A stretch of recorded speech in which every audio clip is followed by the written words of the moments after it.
I want to talk about filming locations. And one of the bases of my knowledge, information, fandom among just movies, I own many, many Blu-rays and Oh, DVDs. well, still. Okay, good. Yeah, Good. I'm going to keep buying them until they, Great. until they no more. And I like to watch a lot of the behind the scenes featurettes, and then I rewatch the movie or watch the movie for the first time. Great. And specifically about the Transformers movies, producer Lorenzo di Bonaventura, he has produced all the Transformers movies.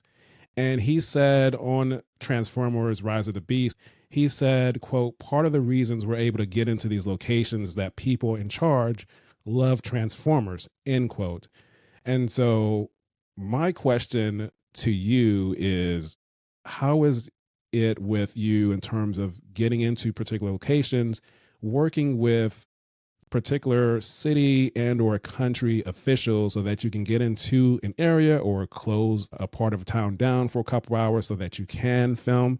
Can you talk about that process of how much you're involved in that when you're trying to get to this place or that place or a special place that maybe doesn't let you, but they're going to let you do it? Yep. Yep. And we've been very fortunate. We've had experiences exactly like that. I can't remember them all now, but we've shot on, government properties, heritage properties, city halls, courtrooms, places where generally you're not allowed to do that kind of thing, but you go and ask for special permission and you got to write a letter and so forth. So I'm not directly involved. I have a whole location team, a location manager, and that person's job is to liaise with the location owner, whether that's an individual who owns a house or business or something, or if it's the government, as again, if you're shooting in a public park or something. So their job is to make sure we have the right permission and then that we have the right security and the right notice and we deal with the public. But you're absolutely right. It's a big job. And it varies a lot depending the reception to that.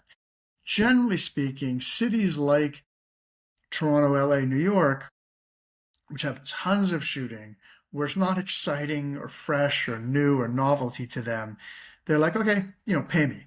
And they've got it all figured out. They know what the rules are. They know how it works. Like, you want to shoot in my house, it's $5,000 a day.